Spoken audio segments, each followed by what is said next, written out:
ಎಲ್ಲರಿಗೂ ನಮಸ್ಕಾರಗಳು. ಊಟದ ನಂತರ ವಿದ್ಯಾರ್ಥಿಗಳನ್ನು ಸೇರಿಸೋದು ಎಷ್ಟು ಕಷ್ಟ ಅಂತ ವಿಭಾಗದ ಅಧ್ಯಕ್ಷರಾಗಿ ನನಗೆ ಗೊತ್ತಿದೆ. ನಮ್ಮ ವಿಭಾಗದಲ್ಲೂ ಕಾರ್ಯಕ್ರಮ ಮಾಡಬೇಕಾದ್ರೆ ಗೇಟ್ನ ಲಾಕ್ ಮಾಡಿಸ್ಬಿಡ್ತಿದ್ದೆ ನಾನು, ಯಾರೂ ಹೊರಗಡೆ ಹೋಗಲೇಬಾರ್ದು ಅಂತೇಳಿ. ಅಂಥ ಪರಿಸ್ಥಿತಿ ಇದೆ. ಹಾಗಾಗಿ ಧ್ಯಾನದ ಬಗ್ಗೆ ಬೆಳಗ್ಗೆ ನೀವು ಧ್ಯಾನ ಮಾಡಿದಾಗ ನಿಮಗೆ ಕೆಲವೊಂದು ಅನುಭವಗಳಾಗಿದೆ. ಧ್ಯಾನದ ಬಗ್ಗೆ ಆಧ್ಯಾತ್ಮ ಚಿಂತಕರು, ಆಯುರ್ವೇದ ತಜ್ಞರು ಇವರೆಲ್ಲ ಬಹಳಷ್ಟು ವಿಚಾರಗಳನ್ನು ತಿಳಿಸ್ತಾರೆ. ಆದರೆ ಒಬ್ಬ ವಿಜ್ಞಾನಿಯಾಗಿ ಅದರಲ್ಲೂ ಜೆನೆಟಿಕ್ಸ್ ಬಗ್ಗೆ ನಾನು ಅಧ್ಯಯನ ನಡೆಸಬೇಕಾದ್ರೆ ನನ್ನ ಒಂದು ಧ್ಯಾನದ ಕುರಿತು ಪರ್ಸೆಪ್ಷನ್ ಏನಿದೆ ಅದು ಬೇರೆ ಥರ ಇರುತ್ತೆ. ನಾನು ಆಳದಲ್ಲಿ, ಈಗ ನಿಮಗೆ ಒಂದು ಅನುಭವ ಆಯ್ತಲ್ಲ, ಆ ಅನುಭವದ ಆಳಕ್ಕಿಳಿದು ಮಾಲಿಕ್ಯುಲರ್ ಲೆವೆಲಲ್ಲಿ ದೇಹದ ಮೇಲೆ ಧ್ಯಾನ ಯಾವ ರೀತಿ ಪರಿಣಾಮ ಬೀರುತ್ತೆ ಅನ್ನುವುದು. ಬರೀ ದೇಹ ಅಂದರೆ ದೇಹ ಮಾತ್ರ ಅಲ್ಲ, ನಮ್ಮ ಮೆದುಳು, ಹೃದಯ, ಶ್ವಾಸಕೋಶ, ನಮ್ಮ ಲಿವರ್ ಮತ್ತು ನಮ್ಮ ಜನನೇಂದ್ರಿಯಗಳು ಎಲ್ಲದರ ಮೇಲೂ, ಇದರ ಜೊತೆಗೆ circulation, blood circulation, lymphatic circulation ಏನೇನಿದೆ ದೇಹದ ಒಳ ಅಂಗಾಂಗಗಳು, ಇದರ ಮೇಲೆ ಧ್ಯಾನ ಒಂದು ಅದ್ಭುತವಾದ ಪರಿಣಾಮವನ್ನು ಬೀರುತ್ತೆ.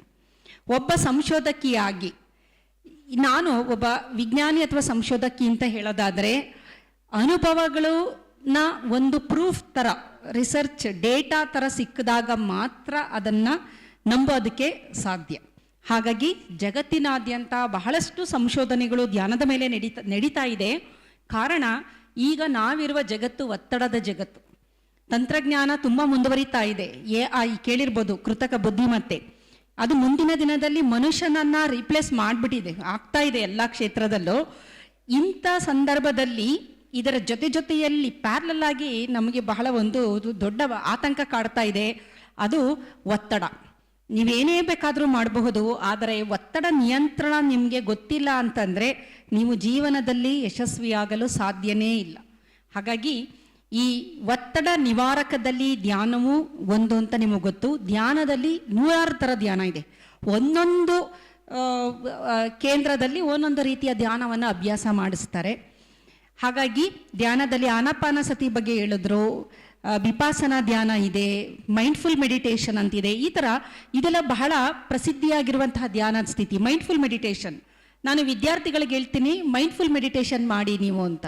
Just concentrate what you are doing ಅಂತ. ಮೈಂಡ್ಫುಲ್ ಮೆಡಿಟೇಷನ್ ಅಷ್ಟೇ. ನೀವು ಗಮನ ಇಟ್ಟು ಯಾವುದೇ ಒಂದು ಕೆಲಸವನ್ನು ಮಾಡ್ತಾ ಇದ್ರೆ that is nothing but a mindful meditation. ನಿಮ್ಮ ಗಮನ ಸಂಪೂರ್ಣವಾಗಿ ಅಲ್ಲಿರುತ್ತೆ. ಅದೇ ರೀತಿ ನಮ್ಮ ಉಸಿರಾಟವನ್ನು ನಾವು ಗಮನಿಸೋದಿದೆಯಲ್ಲ, ಅದು ಧ್ಯಾನದ ಒಂದು ವಿಧಾನ. ಈಗಾಗಲೇ ತಮ್ಗೆ ಅನುಭವ ಆಗಿದೆ ಧ್ಯಾನ ಮಾಡೋದು ಎಷ್ಟು ಕಷ್ಟ ಅಂತೇಳಿ. ಅಷ್ಟು ಸುಲಭ ಅಲ್ಲ. ಅದರ ಜೊತೆಗೆ ಈ ಆಧ್ಯಾತ್ಮಿಕತೆಯ ಒಂದು ದಾರಿಯಲ್ಲಿ ಹೋಗಬೇಕು ಅಂತಂದರೆ ಎಲ್ಲರಿಗೂ ಸಾಧ್ಯ ಇಲ್ಲ. ಅದಕ್ಕೆ ಸಿದ್ಧಿ ಬೇಕು ಅಂತಾರೆ. ಮನಸ್ಸನ್ನು ಹದಗೊಳಿಸಿದ ನಂತರವೇ ನಾವು ಈ ಥರದ ಪ್ರಕ್ರಿಯೆಗೆ ಒಳಪಡಬಹುದು, ಇಲ್ಲ ಅಂದರೆ ಸಾಧ್ಯ ಇಲ್ಲ ಅದು.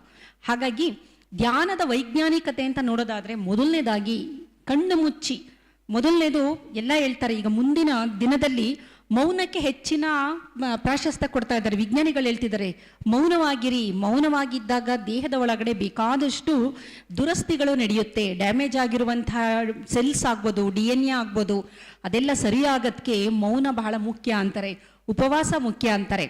ಅದೇ ರೀತಿ ಧ್ಯಾನವನ್ನು ನಾವು ನೋಡೋದಾದರೆ ಏನೇನು ಆಗುತ್ತೆ, ನಿಮ್ಗೆ ಅನುಭವ ಸ್ವಲ್ಪ ಇದೆ ಧ್ಯಾನದಲ್ಲಿ. ಮೊದಲನೇದಾಗಿ ಧ್ಯಾನ ಮಾಡಿದಾಗ ನಮ್ಮ ಮೆದುಳಿನಲ್ಲಿರುವ ಕೆಲವು ಅಲೆಗಳಿದೆ, ಮೆದುಳಿನಲ್ಲಿ ಅಲೆಗಳು ಫಾರ್ಮ್ ಆಗ್ತಾ ಇರುತ್ತೆ ಪ್ರತಿದಿನ. ನೀವು ಪಾಠ ಕೇಳಬೇಕಾದ್ರೆ, ಕೆಲಸ ಮಾಡಬೇಕಾದ್ರೆ ಬೀಟಾ ಅಲೆಗಳು ಬಿಡುಗಡೆ ಆಗ್ತಾ ಇರುತ್ತೆ. ಸುಮ್ಮನೆ ಒಂದು ನಿಮಿಷ ಕೂತ್ಕೊಂಡ್ರೆ ಬೀಟಾದಿಂದ ಆಲ್ಫಾಗೆ ಅದು ಕನ್ವರ್ಟ್ ಆಗುತ್ತೆ. ಆಲ್ಫಾ ಅಲೆಗಳು ತುಂಬ ಒಳ್ಳೆಯದದು. ಆಲ್ಫಾ ಅಲೆಗಳು ದೇಹದ ಆರೋಗ್ಯಕ್ಕೆ ಬಹಳ ಮುಖ್ಯ. ಅದು ಯಾವಾಗ ಅಂತಂದರೆ, ಕಣ್ಣು ಮುಚ್ಚಿ 1 ನಿಮಿಷ ಕೂತ್ಕೊಂಡ್ರು ಬೀಟಾ ಅಲೆಯಿಂದ ಮೆದುಳಿನ ಬೀಟಾ ಅಲೆಗಳು ಆಲ್ಫಾ ಅಲೆಗಳಾಗಿ ಅದು ಕನ್ವರ್ಟ್ ಆಗ್ತಾ ಬರುತ್ತೆ.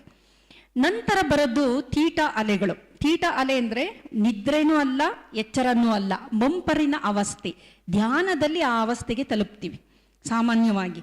ಮಂಪರಿನ ಅವಸ್ಥೆಯಲ್ಲಿ ನೀವು ಏನೇ ಒಂದು ಇನ್ಸ್ಟ್ರಕ್ಷನ್ನ ನಿಮ್ಮ ಮೆದುಳಿಗೆ ಕೊಟ್ಟರು ಅದು ಹಾಗೇ ಆಗುತ್ತೆ, ಆಗಲೇಬೇಕದು. ಇಟ್ ಇಸ್ ಅ ಸೈನ್ಸ್, ಅದೇನು ಬೇರೆ ಮಿರಾಕಲ್ ಅಲ್ಲ.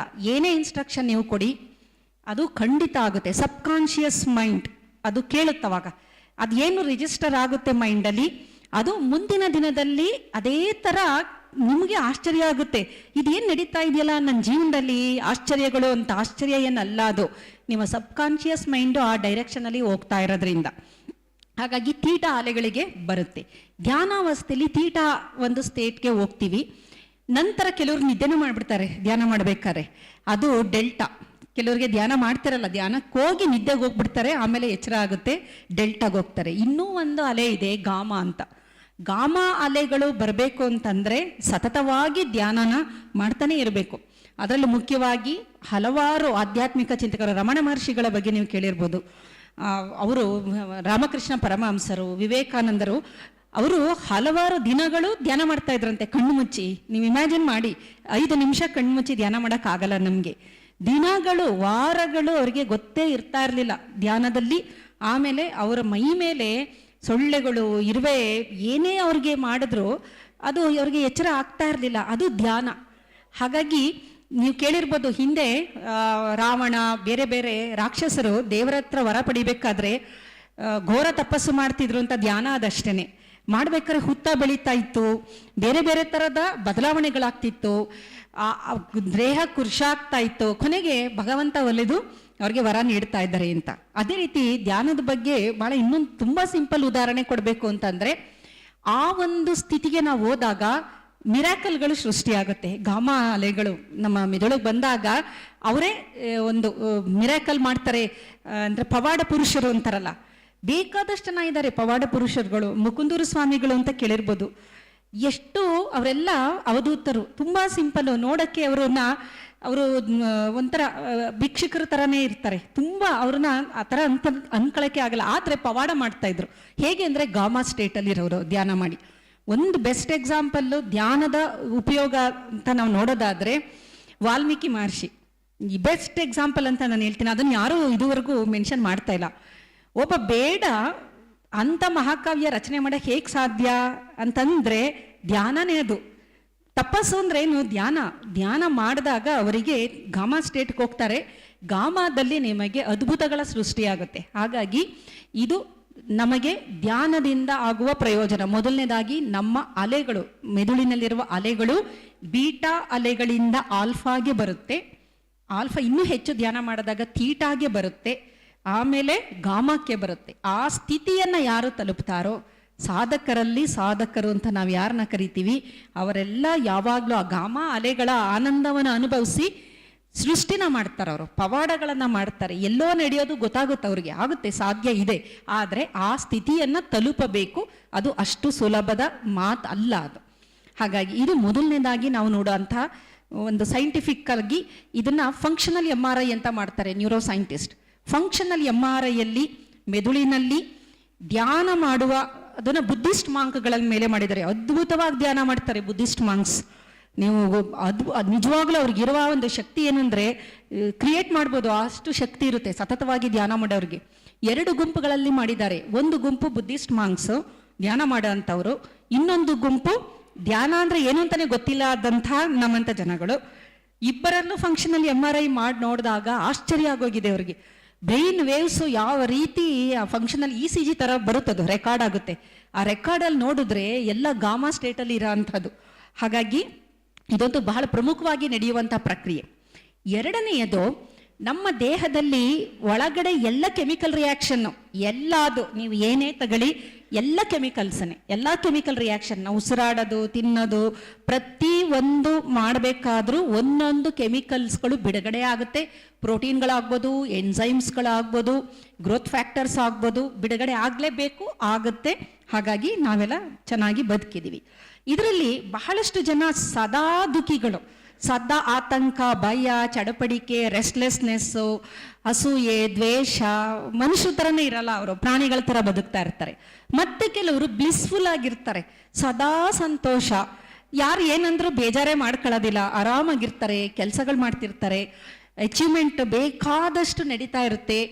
ಅವರು ಪರಿವೇ ಇಲ್ಲ ಅವ್ರಿಗೆ, ಯಾರು ಏನಾರು ಅಂದ್ಕೊಂಡು ನನ್ನ ಕೆಲಸ ನಾನು ಮಾಡ್ಕೊಂಡು ಹೋಗ್ತಾ ಇರ್ತೀನಿ ಅನ್ನೋ ಥರ ಇರ್ತಾರೆ. ಕಾರಣ ಏನು ಅಂತ ನೋಡೋದಾದರೆ ಅದಕ್ಕೆ ಕಾರಣ ನಮ್ಮ ಮೆದುಳಿನಲ್ಲಿ ಬಿಡುಗಡೆಯಾಗುವ ಹಾರ್ಮೋನ್ಸ್ಗಳು.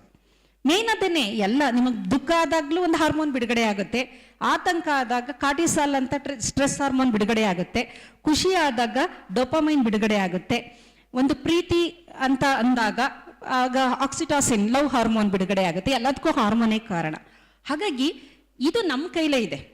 ಇದನ್ನ ಧ್ಯಾನದಿಂದ ನಾವು ಬದಲಾವಣೆ ಮಾಡ್ಕೋಬಹುದು. ಎಕ್ಸಸೈಸು, ಧ್ಯಾನ, ಫಾಸ್ಟಿಂಗು ಇದೆಲ್ಲ ನಾವು ಮಾಡಿದಾಗ ಈ ಗುಡ್ ಹಾರ್ಮೋನ್ಸ್ಗಳನ್ನ ಆಕ್ಟಿವೇಟ್ ಎಲ್ಲ. ಅದಕ್ಕೆ ಗಾದೆ ಹೇಳ್ತಾರೆ, ನಿನ್ನ ಉದ್ಧಾರ ನೀನು ಹಾಳಾಗೋದಕ್ಕೆ ನೀನೇ ಕಾರಣ ಹೊರತು ಇನ್ಯಾರೂ ಕಾರಣ ಅಲ್ಲ. ಅದನ್ನ ನಾನು 1000 ಟೈಮ್ಸು ಅದನ್ನ ಎಕ್ನಾಲೆಡ್ಜ್ ಮಾಡ್ತೀನಿ. ನಿನ್ನ ಏಳಿಗೆ ನೀನು ಹಾಳಾಗೋದಕ್ಕೆ ನೀನೇ ಕಾರಣ, ಇನ್ಯಾರೂ ಅಲ್ಲ. ನಾವು ಬ್ಲೇಮ್ಸ್ ಬೇರೆಯವ್ರ ಮೇಲೆ ಹಾಕ್ತೀವಿ. ನಾವು ಇದು ನಮ್ಮ ಸುತ್ತಮುತ್ತ ಪರಿಸರ ಚೆನ್ನಾಗಿರ್ಲಿಲ್ಲ ಅದಕ್ಕೆ ನಾನು ಉದ್ಧಾರ ಆಗಲಿಲ್ಲ, ನನ್ನ ಟೀಚರ್ ಪಾಠ ಸರಿಯಾಗಿ ಮಾಡಲಿಲ್ಲ ಅದಕ್ಕೆ ನನಗೆ ಮಾರ್ಕ್ಸ್ ಕಮ್ಮಿ, ನಾನು ಸರಿಯಾಗಿ ಓದಲಿಲ್ಲ ನೀನೇ ಕಾರಣ. ನೀನೇ ಕಾರಣ. ನೀನೇನಾದ್ರು ಚೆನ್ನಾಗಾಗಬೇಕು ಅಂದ್ರೂ ನೀನೇ, ಹಾಳಾಗೋದಾದ್ರೂ ನೀನೇ ಕಾರಣ. ನಮ್ಮಲ್ಲಿ ಬಿಡುಗಡೆಯಾಗುವ ಹಾರ್ಮೋನ್ಸು ಅದನ್ನು ನೀನೇ ಸೆಕ್ರೇಟ್ ಮಾಡ್ಕೊಳ್ಳೋದು. ಹಾಗಾಗಿ ಧ್ಯಾನ ಮಾಡಿದಾಗ ಯಾವ ಹಾರ್ಮೋನ್ ಬಿಡುಗಡೆ ಆಗುತ್ತೆ ಅಂದರೆ ಸೆರೋಟೋನಿನ್, ಮೂಡ್ ಹಾರ್ಮೋನ್ ಬಿಡುಗಡೆ ಆಗುತ್ತೆ. ಧ್ಯಾನ ಮಾಡಿದ್ಮೇಲೆ ನಿಮ್ಮ ಜೊತೆ ಯಾರು ಜಗಳ ಆಡಿದ್ರೆ ವಾಪಸ್ ನೀವು ಜಗಳ ಆಡಲ್ಲ. ಅದು ನೋಡಿ, ಟ್ರೈ ಮಾಡಿ ನೀವು. ಕಾರಣ ಮೂಡ್ ಹಾರ್ಮೋನು. ನಿಮ್ಮ ಮೂಡು ಚೆನ್ನಾಗಿದ್ರೆ ಎದುರಾಳಿ ಏನೇ ಮಾಡಲಿ ಅವನು ನಿಮ್ಮನ್ನ ಏನು ವಿಚಲಿತ ಮಾಡೋಕ್ಕಾಗಲ್ಲ. ನಿಮ್ಮ ಮೂಡ್ ಚೆನ್ನಾಗಿಲ್ಲ ಅಂದರೆ ಎದುರುಗಡೆ ಇದ್ದವರು ಒಳ್ಳೆಯವರೇ ಆಗಿದ್ರು ನೀವೇ ಜಗಳ ಮಾಡ್ಕೊಂಡು ಹೋಗ್ತೀರ ಅವ್ರ ಹತ್ರ. ಅದು ಹಾಗಾಗಿ serotonin is a mood stabiliser. ಅದು ಧ್ಯಾನ ಮಾಡಿದಾಗ ಬಿಡುಗಡೆ ಆಗೋದು. ಡೋಪಮೈನು ರಿವಾರ್ಡಿಂಗ್ ಹಾರ್ಮೋನು. ಖುಷಿ ಆಗ್ತಾ ಇರುತ್ತೆ, ಸಣ್ಣದಕ್ಕೂ ಸಂತೋಷ, ಸಣ್ಣ ಪುಟ್ಟದಕ್ಕೂ ಸಂತೋಷ ಪಡೋದು ರಿವಾರ್ಡಿಂಗ್. ಅದು ಯಾವಾಗ ಧ್ಯಾನ ಮಾಡಿದಾಗ ರಿವಾರ್ಡಿಂಗ್ ಹಾರ್ಮೋನ್ ಬಿಡುಗಡೆ ಆಗುತ್ತೆ. ಸದಾ ಕಾಲ ಒಂಥರ ಹಕ್ಕಿ ಥರ ಹಾರಾಡ್ತಾ ಇರ್ತೀರ. ನೋಡಿದವ್ರಿಗೆಲ್ಲ ಹೊಟ್ಟೆ ಕಿಚ್ಚಬೇಕು, ಏನಾಗಿದೆಯಪ್ಪ, ಖುಷಿ, ಯಾವಾಗಲೂ ಖುಷಿ, ರಿವಾರ್ಡಿಂಗ್ ಹಾರ್ಮೋನ್ ಬಿಡುಗಡೆ ಆಗ್ತಿರುತ್ತೆ. ಆಕ್ಸಿಟಾಸಿನ್, ಎಲ್ಲರ ಹತ್ರ ಪ್ರೀತಿ, ಎಲ್ಲರ ಜೊತೆ ಪ್ರೀತಿಯಿಂದ ಮಾತಾಡ್ತೀರಾ, ಸಹಾನುಭೂತಿ, ಕರುಣೆ, ಇದ್ಯಾವುದು ಆಕ್ಸಿಟಾಸಿನ್ ರಿಲೀಸ್ ಆಗ್ತಾ ಇರುತ್ತೆ. ಅದೇ ಥರ ಎಂಡಾರ್ಫಿನ್. ಎಷ್ಟೇ ಕೆಲಸ ಮಾಡಿದ್ರು, ಈಗ ರೇವತಿ ಮೇಡಮ್ ಅವ್ರು ರಿಟೈರ್ಡ್ ಆದ್ಮೇಲೆ ಕೆಲಸ ಮಾಡ್ತಾ ಇದ್ದಾರೆ. ಅವ್ರಿಗಿರೋ ಒಂದು ಆಕ್ಟಿವ್ನೆಸ್ಸು ನಮ್ಮ ಯಂಗ್ಸ್ಟರ್ಸ್ 20 ವರ್ಷದವ್ರಿಗಿಲ್ಲ. ಅಷ್ಟು ಖುಷಿಯಾಗಿ ಅವರು ಕೆಲಸ ಮಾಡ್ತಾ ಇದ್ದಾರೆ. ರಂಗನಾಥ್ ಸರ್ ಅವ್ರು ಎಷ್ಟು ಕೆಲಸ ಇನ್ವಾಲ್ವ್. ಇಲ್ಲಿ ಇರೋರೆಲ್ಲ, ಈ ಅವತಾರ್ ಫೌಂಡೇಶನಲ್ಲಿ ಇರೋರೆಲ್ಲ ಎಲ್ಲ ರಿಟೈರ್ಡ್ ಆದವರು ಸುಮಾರು ಜನ ಇರೋದು. ಆದರೆ ಅವ್ರಿಗಿರೋಷ್ಟು ಉತ್ಸಾಹ, ಎನರ್ಜಿ ನಮ್ಮ MSc ಹುಡುಗರುಗಳಿಗೆ ಇರಲ್ಲ. ಫಸ್ಟ್ ಅವರಲ್ಲೇ ಅವ್ರ ಮುಖ ನೋಡಿದ್ರೆ ಗೊತ್ತಾಗ್ತಿರುತ್ತೆ ನಮಗೆ, ಊಟ ಮಾಡಿ ಒಂದು ವಾರ ಅನ್ನೋ ಥರ ಫೀಲಲ್ಲಿ ಕೂತಿರ್ತಾರೆ ಅವರು. ಅಷ್ಟು ಡಲ್ಲು. ಫೇಸ್ ನೋಡಿದ ತಕ್ಷಣ ನಮಗೆ ನಮ್ಮ ಎನರ್ಜಿ ಡ್ರೈನ್ ಔಟ್ ಆಗಿಬಿಟ್ಟು ನಮಗೆ ಬೇಜಾರಾಗಬೇಕು. ಕಾರಣ ಅವರಿಗೆ ಈ ಒಂದು ಹಾರ್ಮೋನ್ಗಳ ಕೊರತೆ. ಯಾವಾಗಲೂ ಸ್ಟ್ರೆಸ್ ಹಾರ್ಮೋನಲ್ಲೇ ಇರ್ತಾರೆ. ಸೋಷಿಯಲ್ ಮೀಡಿಯಾ ಅದು ಇದು ಎಲ್ಲ ಇರೋದ್ರಿಂದ ಒತ್ತಡ. ಅಂದರೆ ಇದನ್ನು ಚೇಂಜ್ ಮಾಡ್ಕೊಳ್ಳೋದಕ್ಕೆ ಸುಲಭವಾದ ವಿಧಾನ ಮೆಡಿಟೇಷನ್. ಇಡೀ ಜಗತ್ತಿನಲ್ಲಿ ಬಹಳಷ್ಟು ಸಂಶೋಧನೆ ನಡೀತಾ ಇದೆ ಮೆಡಿಟೇಷನ್ ಮೇಲೆ.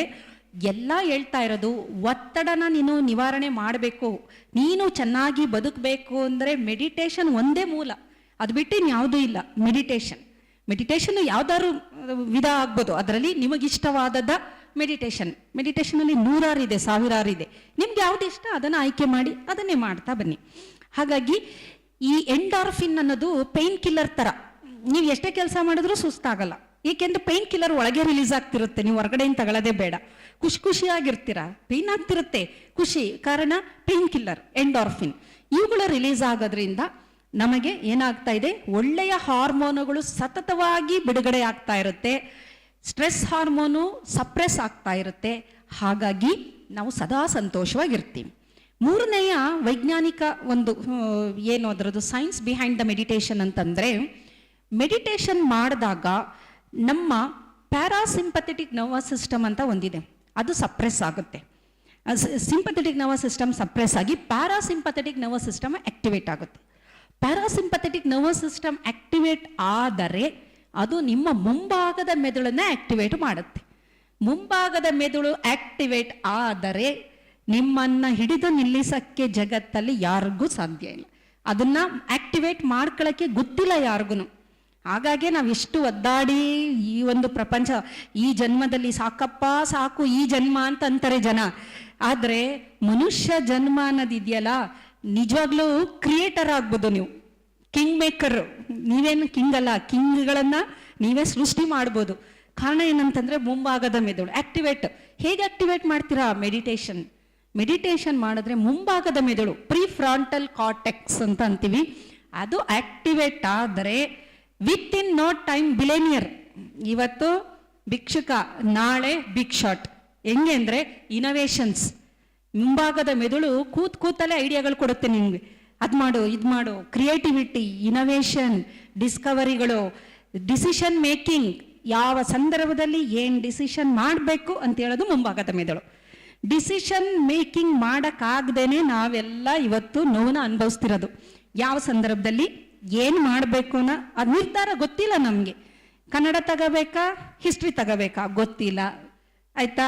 ಸೈನ್ಸ್ ತಗೋಬೇಕಾ, ಆರ್ಟ್ಸ್ ತಗೋಬೇಕಾ ಗೊತ್ತಿಲ್ಲ, ಯಾವ ಜಾಬ್ಗೆ ಹೋಗ್ಬೇಕು ಗೊತ್ತಿಲ್ಲ, ಏನು ಬೇಕು ನಿನಗೆ ಗೊತ್ತಿಲ್ಲ ನಮ್ಗೇನೇನು. ಕಾರಣ ಮುಂಭಾಗದ ಮೆದುಳು ಕಂಪ್ಲೀಟ್ ಶಟ್ ಡೌನ್ ಆಗಿ ಹಿಂಭಾಗದ ಆನಿಮಲ್ ಬ್ರೈನ್ ಅಂತೀವಿ. ಹಿಂಭಾಗದ ಆನಿಮಲ್ ಬ್ರೈನ್ ಹಿಂಭಾಗದಲ್ಲಿದೆ. ಅದರದ ಕೆಲಸ ಯಾವಾಗಲೂ ಫೈಟು, ಫ್ಲೈಟು, ಫ್ರೈಟು, ಫ್ರೀಸ್, ಇಷ್ಟೇ ಅದ್ರ ಕೆಲಸ. ಹಿಂಭಾಗದ ಮೆದುಳು ಆಕ್ಟಿವೇಟ್ ಆದವರು ಸದಾ ಕಾಲ ಜಗಳ ಆಡ್ತಾರೆ ಅಥವಾ ಓಡೋಗ್ತಾರೆ, ಫೈಟು ಅಥವಾ ಫ್ಲೈಟು, ಆ ಜಾಗದಿಂದ ಎಸ್ಕೇಪು, ಅಥವಾ ಫ್ರೀಸ್ ಸುಮ್ಮನೆ ಇರೋದು, ಶಾಕಿಂಗ್ ಅಂತಂತಾರಲ್ಲ, ಅಥವಾ ಆ ಥರದ್ದು. ಹಾಗಾಗಿ ಅದು ಯಾವಾಗ ನಿಮಗೆ ಆಕ್ಟಿವೇಟ್ ಆಗಿರುತ್ತೆ, ನೀವು ಏನನ್ನು ಸಾಧನೆ ಮಾಡೋಕ್ಕೆ ಸಾಧ್ಯನೇ ಇಲ್ಲ. ಇದು ಲಾಜಿಕ್ ಇದೆ, ಇದರಲ್ಲಿ ಒಂದು ಲಾಜಿಕ್ಕು. ಮುಂಭಾಗದ ಆಕ್ಟಿವೇಟ್ ಆದರೆ ಹಿಂಭಾಗದ ಶಟ್ ಡೌನ್ ಆಗುತ್ತೆ, ಹಿಂಭಾಗದ ಆಕ್ಟಿವೇಟ್ ಆದರೆ ಮುಂಭಾಗದ ಶಟ್ ಡೌನ್ ಆಗುತ್ತೆ. ಸದಾಕಾಲ ಮುಂಭಾಗದ ಮೆದುಳನ್ನ ಆಕ್ಟಿವೇಟ್ ಯಾರು ಮಾಡ್ಕೊಂಡಿರ್ತಾರೆ, ನೋ ಟೈಮ್. ಸುಧಾಮೂರ್ತಿ, ನಾರಾಯಣ ಮೂರ್ತಿ ಹೇಗೆ 10x10 ರೂಮಲ್ಲಿ ಇನ್ಫೋಸಿಸ್ ಸ್ಟಾರ್ಟ್ ಮಾಡಿ ಇವತ್ತು ಆ ಮಟ್ಟಿಗೆ ಏರಿದ್ದಾರೆ ಅಂತಂದರೆ ಅವರ ಪ್ರಾಕ್ಟೀಸ್, ಅವರ ಲೈಫ್ ಸ್ಟೈಲ್, ಅವರ ಡಯೇಟ್, ಅದೆಲ್ಲದು ಜೊತೆಗೆ ಮೆಡಿಟೇಷನ್. ಮೊದಲೆಲ್ಲ ಏನಾಗ್ತಿತ್ತು, ನಮ್ಮ ಪೂರ್ವಜರು ಮೆಡಿಟೇಷನ್ ಮಾಡಿಸ್ತಾ ಇದ್ರು, ಮನೇಲಿ ಧ್ಯಾನ ಮಾಡಿಸ್ತಾ ಇದ್ರು. ಈಗ ಏನೂ ಇಲ್ಲ, ಪೂಜೆ, ಧ್ಯಾನ, ಭಜನೆ. ಈಗ ಎಷ್ಟು ಚೆನ್ನಾಗಿ ಅವರು ಒಂದಷ್ಟು ಭಜನೆ ಮಾಡಿದ್ರು. ಅದು ಶಬರಮತಿ ಆಶ್ರಮದಲ್ಲಿ ನಡೆದಂಥ ಭಜನೆಗಳು. ಅವಾಗ ಮುಂಭಾಗದ ಮೆದುಳು ಆಕ್ಟಿವೇಟ್ ಆಗೋದು. ಹಾಗಾಗಿ ಮುಂಭಾಗದ ಮೆದುಳು ಆಕ್ಟಿವೇಟ್ ಮಾಡೋಕ್ಕಿರುವ ಏಕೈಕ ಸಾಧನ ಅಂತಂದರೆ ಮೆಡಿಟೇಷನ್. ಸೊ ಯಾರು ಮೆಡಿಟೇಷನ್ ಮಾಡ್ತಾರೆ, ಕೂತಲ್ಲೇ ನಿಮಗೆ ಬೇಕಾದಷ್ಟು ವಿಚಾರಗಳು ಹೊಳೆಯುತ್ತದಕ್ಕದೆ. ಬಲ್ಬ್ ಹಿಂಗೆ ಟಕ್ ಅಂತ ಆನ್ ಆಗುತ್ತಲ್ಲ, ಆ ಥರ ತಲೆ ಒಳಗಡೆ ಐಡಿಯಾಸ್ ಫ್ಲ್ಯಾಶ್ ಆಗ್ತಾ ಬರುತ್ತೆ. ಎಕ್ಸಿಕ್ಯೂಟ್ ಮಾಡಿದ್ರೆ ನಿಮ್ಮನ್ನು ಹಿಡಿದು ನಿಲ್ಲಿಸೋಕ್ಕೆ ಯಾರಿಗೂ ಸಾಧ್ಯನೇ ಇಲ್ಲ. ನೋ ಬಡಿ ನಿಮ್ಮನ್ನು ಏನು ಮಾಡೋಕ್ಕಾಗಲ್ಲ. ಆ ಥರ you could be the achiever. So ಇದು ಜನರಲ್ ಆಗಿ ನಾನು ಹೇಳೋದಾದರೆ, ಮಾಲಿಕ್ಯುಲರ್ ಲೆವೆಲಲ್ಲಿ ಯಾವ ಥರ ಆಗುತ್ತೆ ಅಂತ ನಾವು ನೋಡೋದಾದರೆ, ನಮ್ಮ ಹೃದಯದ ಮೇಲೆ ನಾವು ಹೃದಯಾಘಾತ ಆಗಬಾರ್ದು ಅಂದರೆ ಹೃದಯದಲ್ಲಿ ಒಂದು ಪೇಸ್ ಮೇಕರ್ ಇದೆ, ಸೈನೋವಿಯಲ್ ನೋಡ್ ಅಂತ ಅಂತೀವಿ, SA ನೋಡ್ ಅಂತ. ಅದು ಎಲೆಕ್ಟ್ರಿಕ್ ಇಂಪಲ್ಸ್ಗಳನ್ನು ಕೊಡೋ ಅಂಥದ್ದು. ಹೃದಯದಲ್ಲೇ ಎಲೆಕ್ಟ್ರಿಕ್ ಇಂಪಲ್ಸ್ ಬರ್ತಾ ಇರುತ್ತೆ, ಪೇಸ್ ಮೇಕರ್ ಅಂತ ಅದನ್ನ ಕರಿತೀವಿ ನಾವು. ಈ ಪೇಸ್ ಮೇಕರು ಕೆಲವು ಸಲ ಫೈರ್ ಆಗ್ತಾ ಇರುತ್ತೆ. ಹಾಗಾಗ ಚಳಕ್ ಅನ್ನೋದು, ಎದೆನೋವು ಬರೋದು, ಹಿಡ್ಕೊಳ್ಳೋದು. ಧ್ಯಾನ ಮಾಡಿದಾಗ ಈ ಪೇಸ್ ಮೇಕರ್ ಎಲೆಕ್ಟ್ರಿಕ್ ಇಂಪಲ್ಸಸ್ನ ಧ್ಯಾನ ಹಾಗೆ ನ್ಯೂಟ್ರಲೈಸ್ ಮಾಡ್ತಾ ಬರುತ್ತೆ. ಇದು ರಿಸರ್ಚಲ್ಲಿ ಈಗ ಮಾಡ್ತಾ ಇದ್ದಾರೆ, ಇದ್ರ ಬಗ್ಗೆ ಬೇಕಾದಷ್ಟು ರಿಸರ್ಚ್.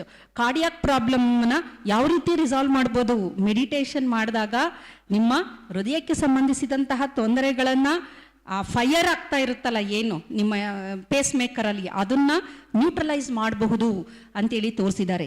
ಆಮೇಲೆ ಹೃದಯದಲ್ಲಿರುವ ನ್ಯೂರಾನ್ಸ್ಗಳಿದೆ, ಹೃದಯದಲ್ಲಿ ಕೆಲವೊಂದು ನರಕೋಶಗಳಿದೆ, ಅದು ಕಾಮ್ ಡೌನ್ ಆಗಿ ಹೃದಯ ಬಡಿತ, ನೀವು ಧ್ಯಾನ ಮಾಡಾದ್ಮೇಲೆ ನಿಮ್ಮ ಹಾರ್ಟ್ನ ಇಟ್ಕೊಂಡು ನೋಡಿ, ಅದು ಒಂಥರ ರಿದಮ್ ಇರುತ್ತೆ, ಕಮ್ ಡೌನ್ ಆಗಿರುತ್ತೆ, ಕಾಮ್ ಆಗಿರುತ್ತೆ.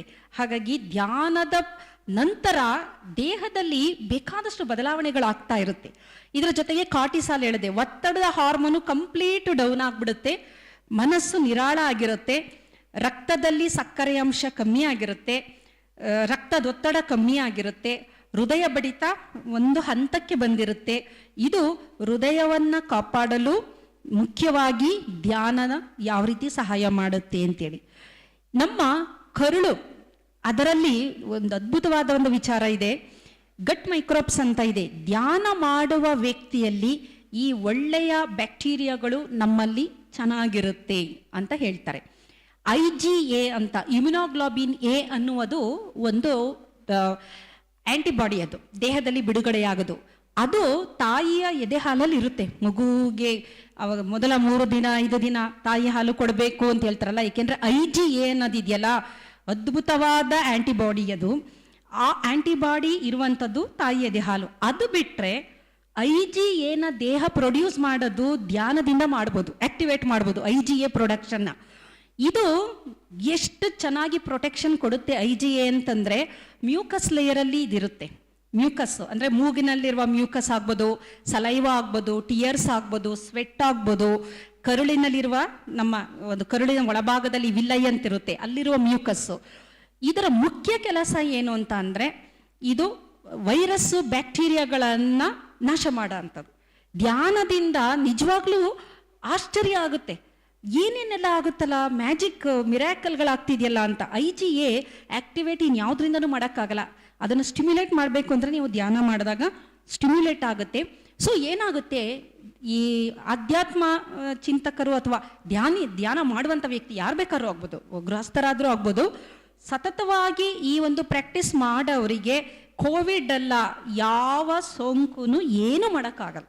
ಏಕೆಂದರೆ ಇಮ್ಯುನಿಟಿ ಆ ಮಟ್ಟಕ್ಕೆ ಅವರಲ್ಲಿ ಬೂಸ್ಟ್ ಆಗಿರುತ್ತೆ. ಹಾಗಾಗಿ ಅವ್ರದ್ದು ಲಿಂಫೋಸೈಟ್ಗಳು, T ಲಿಂಫೋಸೈಟ್ಸು, B ಲಿಂಫೋಸೈಟ್ಸು ಅದ್ಭುತವಾಗಿರುತ್ತೆ ಅವ್ರಿಗೆ. ಏನು ಇನ್ಫೆಕ್ಷನ್, ನೀವು ಯಾರ್ದೋ ವೈರಲ್ ಇನ್ಫೆಕ್ಷನ್ ಆಗಿದೆ, ಕೋಲ್ಡ್ ಆಗಿದೆ, ಅವನ ಪಕ್ಕದಲ್ಲಿ ಕೂತ್ರೂ ಏನೂ ಆಗಲ್ಲ, ಏನೂ ಆಗೋದಿಲ್ಲ. ನಮ್ಮಲ್ಲಿ ಇಮ್ಯುನಿಟಿ ಕಮ್ಮಿ ಇದ್ದಾಗ ಅವ್ರು ಅಷ್ಟು ದೂರದಲ್ಲಿ ಇದ್ರೆ ಇನ್ಫೆಕ್ಷನ್ ಆಗೋಗುತ್ತೆ. ಡಿಪಾರ್ಟ್ಮೆಂಟಲ್ಲಿ ಒಬ್ರಿಗಾದರೆ ವೈರಲ್ ಇನ್ಫೆಕ್ಷನ್ ಇಡೀ ಡಿಪಾರ್ಟ್ಮೆಂಟಲ್ಲಿ ಎಲ್ಲರಿಗೂ. ಕಾರಣ ಇಮ್ಯುನಿಟಿ ಅಷ್ಟು ಲೋ ಇದೆ ನಮ್ಮದು. ಹಾಗಾಗಿ ಇಲ್ಲ ಅಂತಂದರೆ ಏನೂ ಆಗೋದಿಲ್ಲ, ನಥಿಂಗ್ ಹ್ಯಾಪನ್ಸ್. ಹಾಗಾಗಿ ಇಲ್ಲಿ ಧ್ಯಾನ ಮಾಡುವವರ ಒಂದು ಕೆಲವೊಂದು ಕೆಮಿಕಲ್ಸ್ನ ಟೆಸ್ಟ್ ಮಾಡಿದ್ದಾರೆ, ಯಾವ ರೀತಿ ಇರುತ್ತೆ ಅಂತ ನೋಡೋದಕ್ಕೆ. ಅದರಲ್ಲಿ ಧ್ಯಾನ ಮಾಡುವವರ ದೇಹದಲ್ಲಿ ಪ್ರೋ ಇನ್ಫ್ಲಮೇಟರಿ ಸೈಟೋಕೈನ್ಸ್ ಅಂತ ಕರಿತೀವಿ ಕೆಮಿಕಲ್ಸು. ಇದು ಏನು ಮಾಡುತ್ತೆ ಅಂದರೆ ಉರಿಯೂತ ಅಂತ, ಇನ್ಫ್ಲಮೇಷನ್ ಅಂತ ಕೇಳಿರ್ಬೋದು ನೀವು. ಇನ್ಫ್ಲಮೇಷನ್ನ ಉಂಟು ಮಾಡುವುದು ಪ್ರೋ ಇನ್ಫ್ಲಮೇಟರಿ ಸೈಟೋಕೈನ್ಸ್ ಅಂತ. ಇದು ಜಾಸ್ತಿ ಆದ್ರೆ ಏನಾಗುತ್ತೆ ಅಂದರೆ ಇದೇ ಕಾಯಿಲೆಗಳ ಮೂಲ. ಎಲ್ಲ ಕಾಯಿಲೆ ದೇಹದಲ್ಲಿ ಏನೇ ಏರುಪೇರು ಆಗಬೇಕು ಅಂದರೆ ಫಸ್ಟ್ ಆಗೋದು ಇನ್ಫ್ಲಮೇಟರಿ ಸೈಟೋಕೈನ್ಸ್ ಜಾಸ್ತಿ ಆಗಬೇಕು. ಆಮೇಲೆ ಮನುಷ್ಯ ರೆಡಿ ವಲ್ನರಬಲ್, ಎಲ್ಲ ಕಾಯಿಲೆ ಅಟ್ಯಾಕ್ ಆಗೋದು ಆವಾಗಲ, ಆ ಸ್ಟೇಜ್ ರೀಚ್ ಆದಾಗ. ಧ್ಯಾನ ಮಾಡುವವರ ದೇಹದಲ್ಲಿ ಈ ಪ್ರೋ ಇನ್ಫ್ಲಮೇಟರಿ ಸೈಟೋಕೈನು ಸಪ್ರೆಸ್ ಆಗಿ ಆ್ಯಂಟಿ ಇನ್ಫ್ಲಮೇಟರಿ ಸೈಟೋಕೈನ್ ಅಂತ ಅಂತೀವಿ. ಅದು IL-6, ಆಮೇಲೆ ಟ್ರಾನ್ಸ್ಫಾರ್ಮಿಂಗ್ ಗ್ರೋತ್ ಫ್ಯಾಕ್ಟರ್ ಅಂತ ಎಲ್ಲ ಇದೆ. ಅದ್ಭುತವಾಗಿ ಅದು ಪ್ರೊಡ್ಯೂಸ್ ಆಗೋದ್ರಿಂದ ಅವರಿಗೆ ಯಾವುದೇ ರೀತಿಯ ಕಾಯಿಲೆಗಳು ಬರದಿದ್ದ ಹಾಗೆ ಅದು ತಡೆಯುತ್ತೆ. ಇದರ ಜೊತೆಯಲ್ಲಿ CD4 ಮತ್ತು CD8 ಅಂತ, ಅದು T ಲಿಂಫೋಸೈಟ್ಸ್ಗಳು, ಇದರ ರೇಷ್ಯೂ ಸಹ ಚೆನ್ನಾಗಿರುತ್ತೆ. ಮತ್ತು ದೇಹದಲ್ಲಿ ಬಿಡುಗಡೆಯಾಗುವ ಎಲ್ಲ ಹಾರ್ಮೋನುಗಳು, ಥೈರಾಯ್ಡ್, ಇತ್ತೀಚೆಗೆ ನಿಮಗೆ ಗೊತ್ತಿರ್ಬೋದು, ಬಹಳಷ್ಟು ಜನಕ್ಕೆ ಥೈರಾಯ್ಡ್ ತೊಂದರೆಗಳಿದೆ. ನನಗೆ ಆಶ್ಚರ್ಯ ಆಗುತ್ತೆ. ಅವರು ಪಾಪ ಇಷ್ಟೇ ಊಟ ಮಾಡ್ತಾರೆ, ಆದರೆ ಏನಂದ್ರೂ ಸಣ್ಣ ಆಗಲ್ಲ. ಅವರು ದಪ್ಪ, ಒಬಿಸಿಟಿ, ಎಲ್ಲವ್ರನ್ನ ನೋಡಿ ಇವ್ರು ಯಾಕೆ ಇವ್ರು ಹಿಂಗಿದ್ದಾರೆ, ಸಣ್ಣಕ್ಕಾಗಲ್ವಾ ಅಂತಾರೆ. ಪಾಪ ಅವ್ರಿಗೆ ಗೊತ್ತಿಲ್ಲ ಅವ್ರು ಏನು ಮಾಡಿದ್ರು ಸಣ್ಣಕ್ಕಾಗಲ್ಲ ಅಂತೇಳಿ. ಕೆಲವೊಂದು ನೋಡಿ ನಾವು ಸೆಲೆಬ್ರಿಟಿಗಳು, ಫಿಲಮ್ ಇವರು ಆ್ಯಕ್ಟ್ರೆಸ್ ನೋಡಿದಾಗ ಈ ಒಮ್ಮ ಯಾಕೆ ಹಿಂಗೆ ದಪ್ಪ ಆಗೋಗಿತ್ತೆ, ನೋಡೋಕ್ಕಾಗಲ್ವಲ್ಲ ಅಂತ ಅಂತೀವಿ. ಅವ್ರ ಕಷ್ಟ ಅವ್ರಿಗೆ, ಅವ್ರು ಏನೇ ಮಾಡಿದ್ರು ಸಣ್ಣಕ್ಕಾಗಕ್ಕಾಗ್ತಿರಲ್ಲ. ಹಾರ್ಮೋನಲ್ ಇಂಬ್ಯಾಲೆನ್ಸ್ ಅದು, ಊಟ ಅಲ್ಲ. ಊಟ ಎಲ್ಲ ಸರಿಯಾಗಿ ಮಾಡ್ತಾರೆ, ಹಾರ್ಮೋನಲ್ ಇಂಬ್ಯಾಲೆನ್ಸ್, ಮುಖ್ಯವಾಗಿ ಥೈರಾಯ್ಡ್ ಹಾರ್ಮೋನ್ ಕಂಟ್ರೋಲೇ ಇರೋದಿಲ್ಲ. ಅದು ಥೈರಾಯ್ಡ್ ಹಾರ್ಮೋನು ನಿಮಗೆ ಕಂಟ್ರೋಲ್ ಇಲ್ಲ ಅಂದರೆ ಒಬಿಸಿಟಿ, ಅದು ಒಬಿಸಿಟಿ ಅಂದರೆ ಸಿಕ್ಕಾಪಟ್ಟೆ ಒಬಿಸ್ ಕಂಡೀಷನ್ನು. ಈ ಥೈರಾಯ್ಡ್ ಗ್ರಂಥಿಯನ್ನು ಕಂಟ್ರೋಲ್ ಮಾಡೋ ಶಕ್ತಿ ಮೆಡಿಟೇಷನ್ಗೆ ಇದೆ. ಫೈನಲಿ ಮೆಡಿಟೇಷನ್ ಅಂದರೆ ನಮ್ಮ ಮೆದುಳಿಗೆ ಸಂಬಂಧಿಸಿದ್ದು. ಮೆದುಳು ಸರಿಯಾಗಿ ಕೆಲಸ ಮಾಡಿ ಕಂಟ್ರೋಲ್ ಮಾಡಿದ್ರೆ ಈ ಥೈರಾಯ್ಡ್ ಹಾರ್ಮೋನ್ ಬಿಡುಗಡೆಯಾಗೋದು ಮೆದುಳಿನಿಂದ ಸಿಗ್ನಲಿಂದ. ಹೈಪೋಥಲಾಮಸ್ ಅಂತ ಇದೆ, ಹೈಪೋಥಲಾಮಸ್ ಇಂದ ಥೈರೋಟ್ರೋಪಿಕ್ ರಿಲೀಸಿಂಗ್ ಹಾರ್ಮೋನ್ ಅಂತ ಒಂದು ಬಿಡುಗಡೆ ಆಗುತ್ತೆ. ಅದು ಪಿಟ್ಯೂಟರಿಗೆ ಹೋಗಿ ಅಲ್ಲಿ ಇನ್ನೊಂದು ಹಾರ್ಮೋನು, ನೆಕ್ಸ್ಟ್ ಅದು ಥೈರಾಯ್ಡ್ ಗ್ರಂಥಿಗೆ ಹೋಗಿ T3 T4 ಥೈರಾಕ್ಸಿನ್ ಡೈಹೈಡ್ರೋ ಥೈರಾಕ್ಸಿನ್ ಇದು ಬಿಡುಗಡೆ ಆಗೋದು. ಏಕೆಂದರೆ ಎಲ್ಲದರ ಸ್ವಿಚ್ ಇರೋದು ಮೆದುಳಲ್ಲಿ, ಎಲ್ಲ ಹಾರ್ಮೋನ್ಗಳ ಸ್ವಿಚ್ ಇರೋದು ಮೆದುಳಲ್ಲೇ. ಅಲ್ಲಿ ಸರಿಯಾಗಿ ಅದು ಕೆಲಸ ಮಾಡಿದ್ರೆ ಮುಂದಿನ ದಿನದಲ್ಲಿ ನಮ್ಮ ದೇಹದ ಎಲ್ಲ ಅಂಗಾಂಗಗಳನ್ನು ಸಹ ಸರಿಯಾಗಿ ಕೆಲಸ ಮಾಡ್ತಾ ಬರುತ್ತೆ. ಇದನ್ನು ಈ ಥೈರಾಯ್ಡ್ ಹಾರ್ಮೋನ್ ವೇರಿಯೇಷನ್ನ ನಾನೇ ನೋಡಿದ್ದೀನಿ, ಅಭ್ಯಾಸ ಮಾಡಿದ್ದೀನಿ, ತುಂಬ ಚೆನ್ನಾಗಿ ಕೆಲಸ ಮಾಡುತ್ತೆ. ಅದರಲ್ಲೂ ಈ ರೇಖಿ ಅಂತಲೂ ಮಾಡ್ತಾರೆ, ಅದು ಒಂದು ಮೆಡಿಟೇಷನ್ನೇ. ರೇಖಿ ಎಲ್ಲದೂ ಫೈನಲ್ಲಿ ಎಲ್ಲ ನದಿಗಳು ಸಮುದ್ರನ ಸೇರುತ್ತೆ ಅಂತಾರಲ್ಲ, ಅದರಲ್ಲಿ ಬೇರೆ ಬೇರೆ ಥರದ್ದು ರೇಖಿ ಆಗ್ಬೋದು, ಬೇರೆ ಬೇರೆ ಥರ ಮೆಡಿಟೇಷನ್ ಆಗ್ಬೋದು, ಎಲ್ಲದೂ ಹೀಲಿಂಗ್. ಅದು ಅಷ್ಟೇ, healing in the sense meditation, concentration ಆ ಒಂದು ಭಾಗಕ್ಕೆ ನಾವು ಕೊಡ್ತೀವಿ. ಏನಾಗುತ್ತೆ ಅಂದರೆ ಗಮನ ಅಲ್ಲಿ ಕೊಟ್ಟಾಗ ಮೆದುಳು ಏನು ಮಾಡುತ್ತೆ, ಸಿಗ್ನಲ್ನ ಅಲ್ಲಿ ಚೆನ್ನಾಗಿ ಕೊಡಕ್ತಾ ಬರುತ್ತೆ. ಈಗ ನಮ್ಮ ಹೃದಯ ಬಡಿತವನ್ನೇ ನಾವು ಕೇಳಿಲ್ಲ ಎಷ್ಟೋ ಜನ. ಕೈನ ನಮ್ಮ ಹೃದಯದ ಮೇಲಿಟ್ಟು ನಮ್ಮ ಹೃದಯ ಬಡಿತ ಎಷ್ಟು ಜನ ಕೇಳಿದ್ದಾರೆ? ಕೇಳಿರಲ್ಲ. ಅದು ಯಾವ ಥರ ಲಯವಾಗಿ ಅದು ಹೃದಯ ಬಡಿತ ಆಗ್ತಿದೆ ಅಂತ ಗಮನ ಅಲ್ಲಿ ಕೊಡಬೇಕು. ಹಾಗಾಗಿ ಧ್ಯಾನ ಮಾಡಿದಾಗ ಏನಾಗುತ್ತೆ, ಆ ಒಂದು ಗ್ರಂಥಿಗಳು ಏನಿದೆ, ಎಂಡೋಕ್ರೈನ್ ಆರ್ಗನ್ಸ್ಗಳು, ಅದು ಚೆನ್ನಾಗಿ ಆಗ್ತಾ ಬರುತ್ತೆ. ಇದರ ಜೊತೆಯಲ್ಲಿ ಧ್ಯಾನ ಮಾಡಿದಾಗ ನೋಡಿದರೆ ನಮ್ಮ ಇನ್ಸುಲಿನ್ ಸೆನ್ಸಿಟಿವಿಟಿ, ಇತ್ತೀಚೆಗೆ ಭಾರತ ಇಡೀ ಜಗತ್ತಿನಲ್ಲಿ ಮಧುಮೇಹದ ಕ್ಯಾಪಿಟಲ್ ಆಗಿದೆ. ಡಯಾಬಿಟಿಕ್ ಕ್ಯಾಪಿಟಲ್ ಅಂತ ಕರಿತೀವಿ. ಆಲ್ಮೋಸ್ಟ್ 40 ವರ್ಷ ಕಳೆದವರು ಎಲ್ಲರಿಗೂ ಡಯಾಬಿಟಿಕ್ ರಿಸ್ಕ್ ಇದೆ, ಕೆಲವರು ಡಯಾಬಿಟಿಕ್ ಆಗಿದ್ದಾರೆ. ಕಾರಣ ಏನಂತಂದರೆ ಬದಲಾದ ನಮ್ಮ ಆಹಾರ ಪದ್ಧತಿ, ಬದಲಾದ ನಮ್ಮ ಜೀವನ ಶೈಲಿ. ನಮ್ಮ ಹಿರಿಯರಿಗೂ ಮ್ಯೂಟೇಷನ್ ಆಲ್ರೆಡಿ ಇತ್ತದು, ಮ್ಯೂಟೇಷನ್ ಆಲ್ರೆಡಿ ನಮ್ಮ ಪೂರ್ವಜರಿಂದ ಬಂದಿದೆ. ಬಟ್ ಅವ್ರು ಏನಕ್ಕೆ ಚೆನ್ನಾಗಿದ್ರು ಅಂದರೆ ಅವರು ಒಂಥರ ಧ್ಯಾನ ಮಾಡ್ತಾ ಇದ್ರು. ವ್ಯವಸಾಯ ಮಾಡಬೇಕಾದ್ರೆ ಭಗವಂತನನ್ನು ಸ್ಮರಿಸಿ ಅದರಲ್ಲೇ ಫಾರ್ಮಿಂಗಲ್ಲಿ ಅಗ್ರಿಕಲ್ಚರ್ ಏನು ಮಾಡ್ತಾ ಇದ್ರಲ್ಲ, ಉಳ್ಬೇಕಾದ್ರೆ ಒಂದು ಅದರಲ್ಲೇ ಧ್ಯಾನ ಮಾಡ್ಕೊಂಡು ಭಗವಂತನ ನೆನ್ಕೊಂಡು ಪ್ರತಿಯೊಂದು ಕೆಲಸದಲ್ಲೂ ಧ್ಯಾನ ಮಾಡ್ತಾ ಇದ್ರು ಅವರು. ಕೂತ್ಕೊಂಡು ಕಣ್ಣು ಮುಚ್ಕೊಂಡು ಧ್ಯಾನ ಮಾಡದೆ ಹೋದ್ರು, ಮೊಸರು ಕಡಿಬೇಕಾದ್ರೆ ಧ್ಯಾನ ಮಾಡ್ತಾ ಇದ್ರು, ಬೆಣ್ಣೆ ತೆಗಿಬೇಕಾದ್ರೆ ಧ್ಯಾನ, ಬೆರಣಿ ತಟ್ಟಬೇಕಾದ್ರೆ, ಅಂದರೆ ಪ್ರತಿ ಒಂದು ಕೆಲಸದಲ್ಲೂ ಗಮನ, ಮೈಂಡ್ಫುಲ್ ಮೆಡಿಟೇಷನ್ ಅವೆಲ್ಲ ಮಾಡ್ತಾ ಇದ್ದಿದ್ದು. ಏನಾಗ್ತಾ ಇತ್ತು ಅಂಥ ಸಂದರ್ಭದಲ್ಲಿ ಅವರಿಗೆ ಇನ್ಸುಲಿನ್ ಮ್ಯೂಟೇಷನ್ ಆಗಿದ್ರೂ ಸಹ ಏನೂ ತೊಂದರೆ ಆಗ್ತಿರ್ಲಿಲ್ಲ. ಈಗೇನಾಗಿದೆ ಅಂದರೆ, ಒಂದು ಗನ್ನಲ್ಲಿ ಲೋಡ್ ಮಾಡಿದ್ದೀರಾ ನೀವು ಆಲ್ರೆಡಿ, ನಮ್ಮ ಎಲ್ಲ ಇಡೀ ಭಾರತೀಯರ ಎಲ್ಲರಲ್ಲೂ ಗನ್ನು ಲೋಡ್ ಆಗೋಗಿದೆ. ಟ್ರಿಗರ್ ಒತ್ತಬೇಕು, ಯಾರ್ಯಾರು ಟ್ರಿಗರ್ ಒತ್ತಿದ್ದಾರೆ ಅವ್ರಿಗೆಲ್ಲ ಡಯಾಬಿಟಿಕ್ ಬಂದಾಗಿದೆ. ಇನ್ನು ಮಿಕ್ಕದವ್ರಿಗೆಲ್ಲ ಕ್ಯೂಲ್ ಇದ್ದೀರಾ ನೀವು, ಟ್ರಿಗರ್ ಯಾವಾಗ ಒತ್ತುತ್ತೀರಾ ಡಯಾಬಿಟಿಕ್ ಬರುತ್ತೆ. ಟ್ರಿಗರ್ ಯಾವುದು? ಲೋಡ್ ಇದೆ, ಎಲ್ಲರಿಗೂ ಇದೆ, ನನಗೂ ಇದೆ, ನಿಮಗೂ ಇದೆ, ಇಲ್ಲಿರೋ ಎಲ್ಲಾರ್ಗು ಲೋಡ್ ಆಗೋಗಿದೆ ಗನ್ನು. ಟ್ರಿಗರ್ ಯಾವುದು ಅಂತಂದರೆ ಒತ್ತಡ, ನಿಮ್ಮ ಆಹಾರ ಪದ್ಧತಿ, ನಿಮ್ಮ ಜೀವನ ಶೈಲಿ. ಯಾರ್ಯಾರು ಟ್ರಿಗರ್ ಒತ್ತಿದ್ದೀರಾ ಎಲ್ಲರಿಗೂ ಕಾಯಿಲೆಗಳು ಕಟ್ಟಿಟ್ಟ ಬತ್ತಿ. ಒಬಿಸಿಟಿ ಮತ್ತು diabetes already mutation, FTO gene, OB gene mutation ಆಗೋಗಿದೆ. ನಿಮಗೆ ಬೇಕೋ ಬೇಡವೋ ನಿಮ್ಮ ಪೂರ್ವಜರು ಕೊಟ್ಟಾಗೋಗಿದೆ, ನಮ್ಮ ಹತ್ರ ಇದೆ ಅದು. ಸೊ ಈಗ ಉರಿದಿರುವ ಒಂದೇ ದಾರಿ ಅಂದರೆ ಅದನ್ನು ನಿಯಂತ್ರಣ ಮಾಡೋಕ್ಕೆ ಧ್ಯಾನ ಮಾಡೋದು. ಹೇಗೆ ಅಂತಂದರೆ ಇನ್ಸುಲಿನ್ ಸೆನ್ಸಿಟಿವಿಟಿನ ಜಾಸ್ತಿ ಮಾಡ್ತಾ ಬರುತ್ತೆ. ಧ್ಯಾನ ಮಾಡಿದಾಗ ಇನ್ಸುಲಿನ್ ಸೆನ್ಸಿಟಿವಿಟಿ ಜಾಸ್ತಿ ಆದರೆ ನಿಮಗೆ ಮಧುಮೇಹದಿಂದ ಒಂದು ಪ್ರೊಟೆಕ್ಷನ್ನು ಸಿಗ್ತಾ ಬರುತ್ತೆ. ಇದರ ಜೊತೆ ಇನ್ನೊಂದು ಬಹಳ ಮುಖ್ಯವಾಗಿ ಗಮನಿಸಿದರೆ, ಲಿವರ್ ಅನ್ನೋದಿದೆಯಲ್ಲ, ಅದು ಡಿಟಾಕ್ಸಿಫಿಕೇಶನ್ ಪ್ರಾಸೆಸ್ ಮಾಡೋ ಅಂಥದ್ದು ನಮ್ಮ ಲಿವರ್. ಅದಕ್ಕೆ ಕುಡಿಬೇಡಿ ಅಂತ ಏನು ಕೇಳ್ತಾರೆ ಡಾಕ್ಟರ್ ಅಂದರೆ, ಮೇಯ್ನು ನಿನ್ನ ದೇಹದಲ್ಲಿ ಫಿಲ್ಟರ್ ಮಾಡಿ ನಿನ್ನ ಎಲ್ಲ ವಿಷನ ನಿರ್ವಿಷಯುಕ್ತ ಮಾಡೋದೇ ಲಿವರು. ಆದರೆ ಕೇಳಲ್ಲ ನಮ್ಮ ಜನ, ಕುಡಿತಾರೆ, ಲಿವರ್ ಡ್ಯಾಮೇಜ್ ಆಗುತ್ತೆ. ಆವಾಗ ಡಾಕ್ಟರ್ ಹೇಳ್ತಾರೆ, ಇನ್ನೊಂದ್ಸಲ ನೀನು ಕುಡಿದ್ರೆ ನೀನು ಇರಲ್ಲ ಬಿಡು ನೀನು ಅಂತ. ಒಂದಷ್ಟು ದಿನ ಬಿಟ್ಟಿರ್ತಾರೆ ಅವರು, ಅವಾಗ ಎದುರ್ಕೊಂಡು.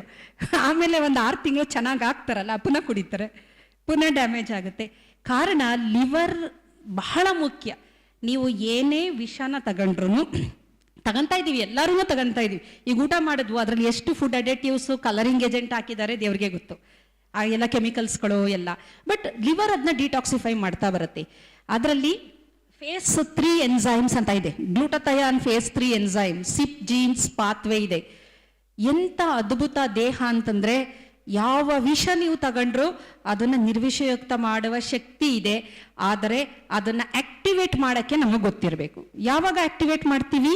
ವೆನ್ ಯು ಡೂ ಮೆಡಿಟೇಷನ್, ಲಿವರಲ್ಲಿರುವ ಗ್ಲೂಟಥಯಾನ್ 3 phase 3 ಎನ್ಸೈಮ್ಸ್ ಏನಿದೆ ಆಕ್ಟಿವೇಟ್ ಆಗ್ತಾ ಬರುತ್ತದೆ. ಇದನ್ನೆಲ್ಲ ಪರೀಕ್ಷೆ ಮಾಡಿದ್ದಾರೆ. ಇದನ್ನ ಒಂದು ಗುಂಪು ಮೆಡಿಟೇಷನ್ ಮಾಡೋ ಅಂಥವರಲ್ಲಿ ಈ ಎನ್ಸೈಮ್ಗಳು ಯಾವ ರೀತಿ ಬಿಡುಗಡೆ ಆಗಿದೆ, ಇನ್ನೊಂದು ಗುಂಪು ಏನೂ ಮಾಡಲ್ಲ ಅಂಥವರಲ್ಲಿ ಯಾವ ರೀತಿ. ಇದನ್ನು ಬ್ಲಡ್ನ ತಗೊಂಡು ಸೀರಮ್ ಎಕ್ಸ್ಟ್ರಾಕ್ಟ್ ಮಾಡಿಬಿಟ್ಟು ಹಾರ್ಮೋನ್ ಪ್ರೊಫೈಲ್, ನಾವು ಸುಮಾರು ನಮ್ಮ ವಿಭಾಗದಲ್ಲಿ ಎಕ್ಸ್ಪೆರಿಮೆಂಟೇಷನ್ ಮಾಡಿದ್ದೀನಿ ನಾನು. ಹಾರ್ಮೋನ್ ಆಕ್ಸಿಡೇಟಿವ್ ಸ್ಟ್ರೆಸ್ ಅಂತೇಳಿ ಕೆಲವೊಂದು ವಿಷಯಗಳು ದೇಹದ ಒಳಗಡೆನೆ ಬಿಡುಗಡೆ ಆಗುತ್ತೆ. ದೇಹದ ಒಳಗೆ ನಿಮಗೆ ಬೇಕೋ ಬೇಡೋ some toxins will be released inside the body. ಅದನ್ನು ನಾವು reactive oxygen species, reactive nitrogen species ಅಂತ ಕರಿತೀವಿ. ಯಾವಾಗ ಬಿಡುಗಡೆ ಆಗುತ್ತೆ? ಇದು ಯಾವುದೇ ಕೆಲಸ ಆದ್ರೂ ಅದರಲ್ಲಿ ಒಂದು 10% ವೇಸ್ಟ್ ಆಗುತ್ತೆ. ಯಾವುದೇ ಕೆಲಸ, ನೀವು ಏನೇ ಕೆಲಸ ಆಗಲಿ, ದೇಹದ ಒಳಗಡೆ ಹೊರಗಡೆ ಏನೇ ಆಗಲಿ 10% ವೇಸ್ಟ್ ಹೋಗುತ್ತೆ. ಆ 10% ವೇಸ್ಟಲ್ಲಿ ಈ ಟಾಕ್ಸಿನ್ಸ್ಗಳು ದೇಹದಲ್ಲಿ ಉಸಿರಾಡಬೇಕಾದ್ರೆ ಕೆಲವು ಟಾಕ್ಸಿನ್ಸು ಬಿಡುಗಡೆ ಆಗುತ್ತೆ. ನಾವು ತಿಂದಿರೋ ಆಹಾರ ಡೈಜೆಸ್ಟ್ ಆಗಬೇಕಾದ್ರೂ ಕೆಲವು ಟಾಕ್ಸಿನ್ಸು ದೇಹದಿಂದನೇ ಬಿಡುಗಡೆ ಆಗುತ್ತೆ. ಅದನ್ನು ಆಕ್ಸಿಡೇಟಿವ್ ಸ್ಟ್ರೆಸ್ ಅಂತ ಕರಿತೀವಿ. ದೇಹದ ಒಳಗಡೆ ನಡೆಯೋ ಅಂಥದ್ದು ಎನರ್ಜಿ ಬಿಡುಗಡೆ ಆಗಬೇಕಾದ್ರೆ ಸ್ವಲ್ಪ ಅದು ಸ್ಟ್ರೆಸ್ ಬಿಡುಗಡೆ ಆಗುತ್ತೆ. ಇದೆಲ್ಲ ಟಾಕ್ಸಿನ್ಸು. ಇದನ್ನ ರಿಪ್ಲೇಸ್ ಮಾಡಬೇಕು. ಇದನ್ನ ತೆಗೆದಾಕಕ್ಕೆ ದೇಹದಲ್ಲಿ ಒಂದು ಡಿಫೆನ್ಸ್ ಮೆಕ್ಯಾನಿಸಮ್ ಇದೆ, ಕೆಲವೊಂದು ಎನ್ಸೈಮ್ಗಳಿದೆ ಅದನ್ನು ತೆಗೆದಾಕಕ್ಕೆ. ಆದರೆ ಆ ಎನ್ಸೈಮ್ಸ್ಗಳನ್ನ ನೀವು ಆಕ್ಟಿವೇಟ್ ಮಾಡಬೇಕು ಅಂದರೆ one of the method is meditation.